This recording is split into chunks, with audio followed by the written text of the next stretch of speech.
पख्तूनख्वा है, इनफैक्ट वहां तो धमाकों की भी खबर है। और अब वहां के जो लोग हैं, खासतौर से बीएलए और बीएलएफ, वो कह रहे हैं अगला टारगेट तो हमारा आसिम मुनीर होने वाले हैं। ऐसे में पाकिस्तानी फौज की चिंता किस तरीके से बढ़ेगी? एक तरफ तो भारत ताकत बढ़ा रहा है, यह भी कह चुका है कि ऑपरेशन सिंदूर जारी है, अगर जरा भी हिमाकत करी तो अब कहर बनकर टूटेगी भारतीय सेना पाकिस्तान पर, और वहां अपनी जान बचाना मुश्किल हो रहा है।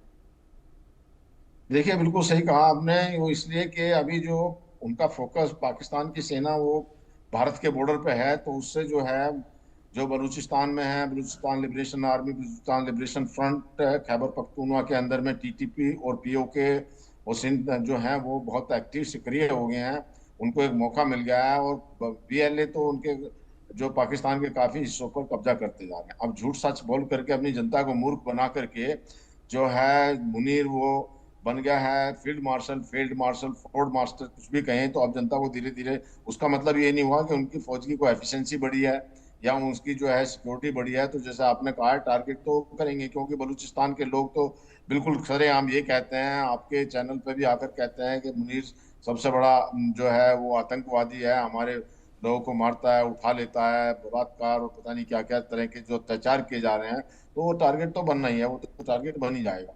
और आपने जो एक बहुत बढ़िया बात ये कही, बहुत अच्छी बात कही है कि जब से ये सिंदूर के ऑपरेशन सिंदूर में हमारे जो हथियार हैं, उसमें चाहे आप ब्रह्मोस मिसाइल ले लीजिए, पृथ्वी ले लीजिए, और जो हमारा आकाश, ये सब जो सिस्टम हुए हैं, भारत की बहुत डिमांड और उनके पे भरोसा हुआ है, और काफी जो है कम किफायती दर पे मिल जाते हैं। तो पहले जैसे फिलीपींस ने हमको ऑर्डर दिया था, तो अब जो इंटरेस्ट दिखाया है वियतनाम, मलेशिया, इंडोनेशिया और ये सब जो देश हैं, इन्होंने दिखाया है अपना इंटरेस्ट। और उसके साथ साथ जो कुछ और कंट्री हैं, जैसे यूएई है, सऊदी अरबिया है, कतर है, और दक्षिणी अमेरिका के अंदर में भी चिली, अर्जेंटीना, ब्राजील और दक्षिणी अफ्रीका, इन्होंने बहुत इंटरेस्ट दिखा करके भारत की साख और शेयर बाजार में बढ़ गए हैं। तो इस सब को देखते हुए भारत का एक जो आत्मनिर्भरता, और अभी भी हमारा 2.5 टू 2.6 बिलियन डॉलर का जो है हथियार बाहर जो एक्सपोर्ट होता है, वो और बहुत ज्यादा बढ़ जाएगा, जिससे कि हमारी जो है, जितना हमारा जो बजट है, रक्षा बजट, उसके अंदर में हम अपने हथियारों को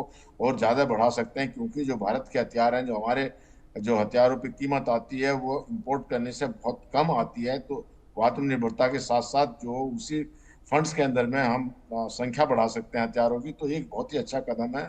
और इससे जो भारत की विश्वसनीयता, भारत का साहस, और जैसे आपने कहा कि जब ये हथियार होते हैं तो जो विश्वसनीयता बढ़ती है और साहस बढ़ जाता है, सैनिक का जोश आ जाता है, उसको ये लगता है कि हमारे पास बेस्ट हथियार हैं। और आखिरकार आजकल जमाना तो हथियारों का ही है, हथियारों से लड़ाई लड़ी जाती है। सैनिक तो सब तभी लड़ सकता है। आप देखिए, कहीं भी देख लीजिए, चाहे यूक्रेन वार में देख लीजिए, यूक्रेन रशिया वार में, अभी यूक्रेन के पास हथियार नहीं होते तो वो मुंह ताकते रहते हैं कब कौन देगा, और जब तक रशिया काफी वार कर देता है। तो इस वजह से इन सबको देखते हुए ये भारत अब बहुत स्ट्रॉन्ग और एक शक्तिशाली है। चीन और पाकिस्तान तो अभी हम्म। हिमाकत कर ही नहीं सकता।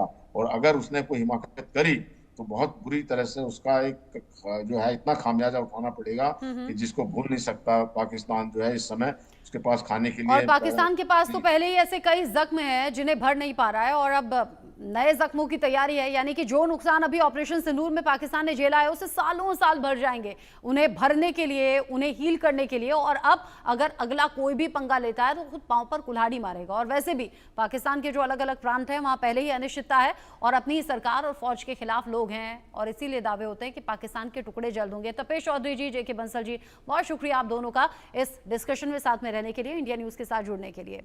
आगे बढ़ेंगे, अगली बड़ी खबर बांग्लादेश से है। इस वक्त बड़ा अपडेट आप जानिए। मोहम्मद यूनुस ने